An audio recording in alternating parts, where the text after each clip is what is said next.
ପିଲାମାନେ ତମ ସମସ୍ତଙ୍କୁ ମୁଁ ସ୍ୱାଗତ କରୁଛି ମୋ ୟୁଟ୍ୟୁବ୍ ଚ୍ୟାନେଲ୍ ତ +2 ସେକେଣ୍ଡ ଇୟର୍। ତ ପିଲାମାନେ +2 ସେକେଣ୍ଡ ଇୟର୍ ପିଲା 2024ରେ ଯେଉଁମାନେ ଏକ୍ଜାମ୍ ଦେଇଥିଲ +2 ସେକେଣ୍ଡ ଇୟର୍ 2024 ଯେଉଁମାନେ ଏକ୍ଜାମ୍ ଦେଇଥିଲ ତ ତମର ପରୀକ୍ଷା ଫଳ ଡିକ୍ଲେୟାର ହେଇଗଲା। ତ ପିଲାମାନେ ତ ପରୀକ୍ଷା ଫଳ ଡିକ୍ଲେୟାର ହେଇଗଲା ଏବଂ ସମ୍ବାଦରେ ମଧ୍ୟ ଛପାଗଲା କି ତମର ଏଇଟା ଫାଇନାଲ୍ ଡେଟ୍। ତ ପିଲାମାନେ ଏଇଟା ହେଉଛି ତମର ଫାଇନାଲ୍ ଡେଟ୍। ତ ଏବେ ତମମାନେ ଖୁସି ଥିବ ଏବଂ ଭିତରୁ ବହୁତ କ'ଣ ନର୍ଭସ୍, କିଛି ବି ପିଲାମାନେ ନର୍ଭସ୍ ହେବାର ନାହିଁ। କ'ଣ ଦେଇଛି, କାହିଁକି ବିଳମ୍ବ ହେଲା, କେତେବେଳେ ବାହାରିବ।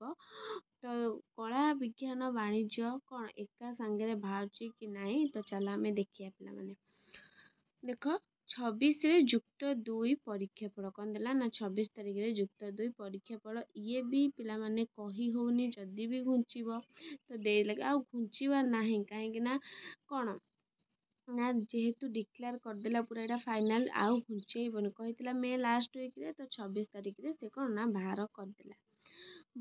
ଦେଖ ଉଚ୍ଚ ମାଧ୍ୟମିକ ଶିକ୍ଷା ପରିଷଦ ଦ୍ୱାରା ପରିଚାଳିତ ବିଦ୍ୟାଳୟଗୁଡ଼ିକର ଦ୍ୱାଦଶ ଶ୍ରେଣୀ ଯୁକ୍ତ 2 ପରୀକ୍ଷା ଫଳ 26 ତାରିଖରେ ପ୍ରକାଶ ପାଇବ।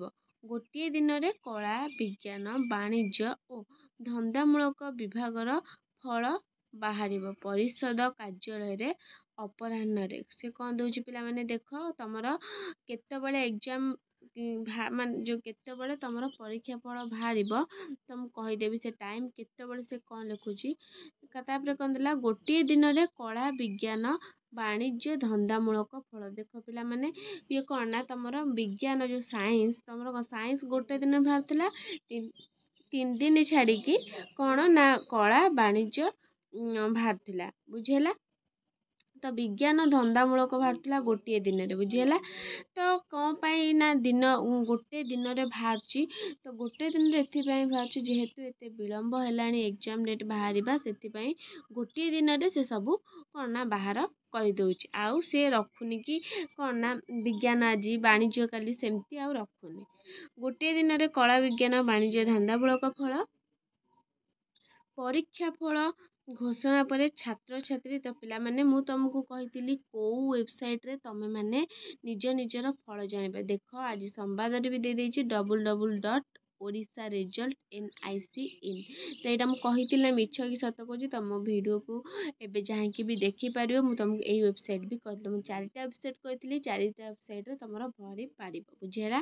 ତ ଏଇଟା ବି ଯଦି କ'ଣ ହୁଏ ଏଇଟା ନିଶ୍ଚିନ୍ତ, କାହିଁକି ନା ଏଇଟା ସମ୍ବାଦରେ ଛପା ହେଇଛି, ଏଇ ୱେବସାଇଟ୍ରେ ଦେଖିବ ତମେ କ'ଣ ଏଇ ୱେବସାଇଟ୍ରୁ ତମମାନେ ନିଜର ଫଳ ଜାଣିପାରିବ। ବୁଝିହେଲା। କ'ଣ ନା www.odisha ମାରିବନି odisharesult.nic.in। ଏଥିସହ ପରୀକ୍ଷାର୍ଥୀଙ୍କ ବିଦ୍ୟାଳୟ ଇ-ସ୍ପେସ୍ ଓ କ'ଣଟା ନା ଡିଜିଲକର ମାଧ୍ୟମରେ ପରୀକ୍ଷା ଫଳ ପାଇବେ। ବୁଝିହେଲା। ତାପରେ କ'ଣ ଦେଲା 26ରେ ଦ୍ୱାଦଶ ପରୀକ୍ଷା ଫଳ। କ'ଣ 26ରେ ପିଲାମାନେ ଦ୍ୱାଦଶ ପରୀକ୍ଷା ଫଳ ନା ଉଚ୍ଚ ମାଧ୍ୟମିକ ଶିକ୍ଷା ପରିଷଦ ଦ୍ୱାରା ପରିଚାଳିତ ଯୁକ୍ତ 2 ପରୀକ୍ଷା ଫଳ ଆସନ୍ତା 26 ତାରିଖ ଅପରାହ୍ନରେ ପ୍ରକାଶ ପାଇବ। କ'ଣ ଦେଲା ପିଲାମାନେ କେତେବେଳେ ତମର ପ୍ରକାଶ ପାଇବ? ଅପରାହ୍ନ।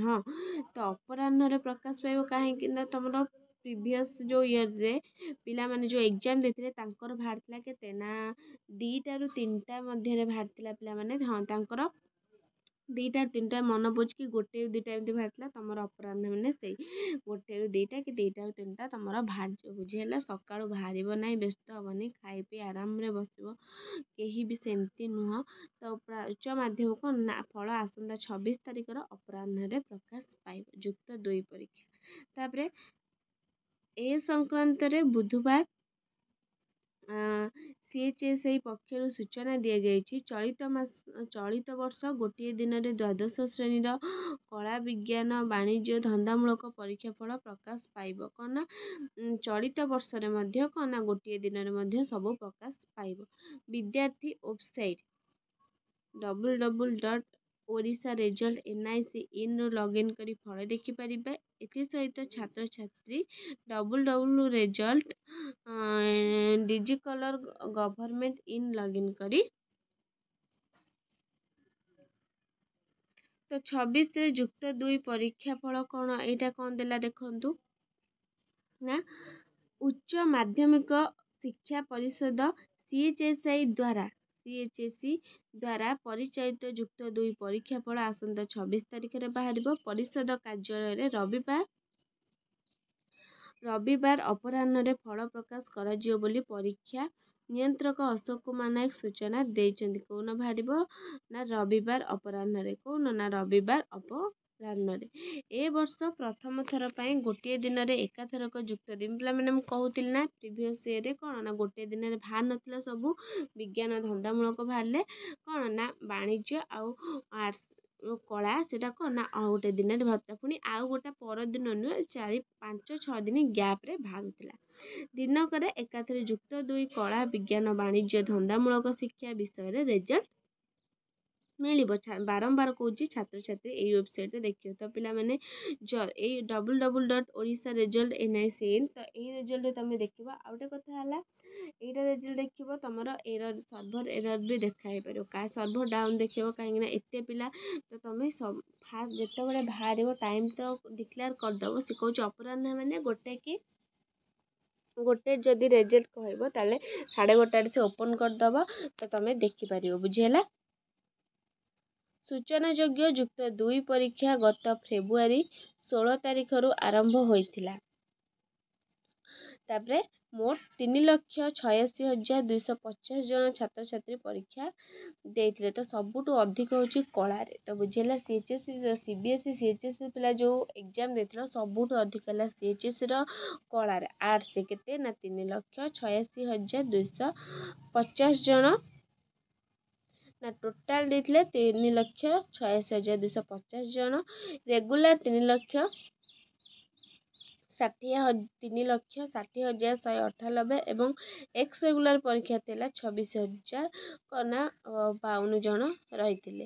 କଳାରେ 2,37,000, କଳାରେ କିନ୍ତୁ ଅଧିକ ଦେଖ 2,37,750 ଜଣ। ବିଜ୍ଞାନରେ 1,16,620 ଜଣ।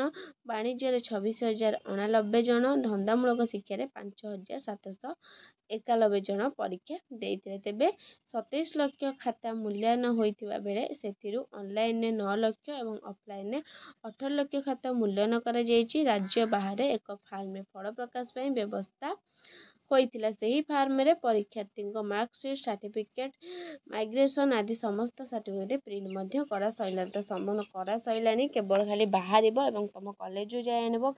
ନିଜ ମୋବାଇଲରେ କେମିତି ବି ଡାଉନଲୋଡ଼ ହେବ ସେଟା କୁହାଯିବ ପିଲାମାନେ। ତ ଯେହେତୁ ତମ 26ରେ ଯୁକ୍ତ 2 ପରୀକ୍ଷା ଫଳ ବାହାରୁଛି ପିଲାମାନେ ଅପରାହ୍ନରେ, ତ ଟେନସନ୍ ନେବନି, ଖାଇ ପିଇ ଆରାମରେ ବସିବ।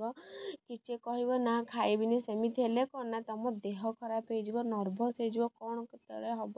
ତ ଖାଇ ପିଇ ବିନ୍ଦାସ୍ ରହିବ। ତମ ନିଜ ଉପରେ ସବୁବେଳେ କନଫିଡେନ୍ସ ରହିବ। ନା ମୁଁ ତ ଲେଖିଛି, ମୁଁ ଡରିବି କ'ଣ ପାଇଁ? ରେଜଲ୍ଟ ଆସୁ, ଯେତେବେଳେ ଆସୁ, ମୁଁ ଲେଖିଛି ମାନେ ମୋର କ'ଣ ନା ରେଜଲ୍ଟ ଭଲ ଆସିବ।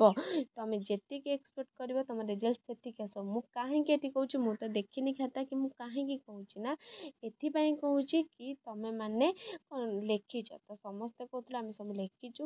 ତ ନିଜ ଉପରେ ସବୁବେଳେ କନଫିଡେନ୍ସ ରଖ। ତ ନିଶ୍ଚିନ୍ତ ତମମାନଙ୍କ ରେଜଲ୍ଟ ବହୁତ ଭଲ ହେବ। ପିଲାମାନେ ସମସ୍ତଙ୍କୁ ଅଲ୍ ଦି ବେଷ୍ଟ। ଠାକୁରଙ୍କୁ ଡାକୁଛି ସମସ୍ତଙ୍କ ରେଜଲ୍ଟ ଭଲ ହଉ ଏବଂ ଭଲ ମଧ୍ୟ ହେବ। ତ ରହୁଛି, ଧନ୍ୟବାଦ।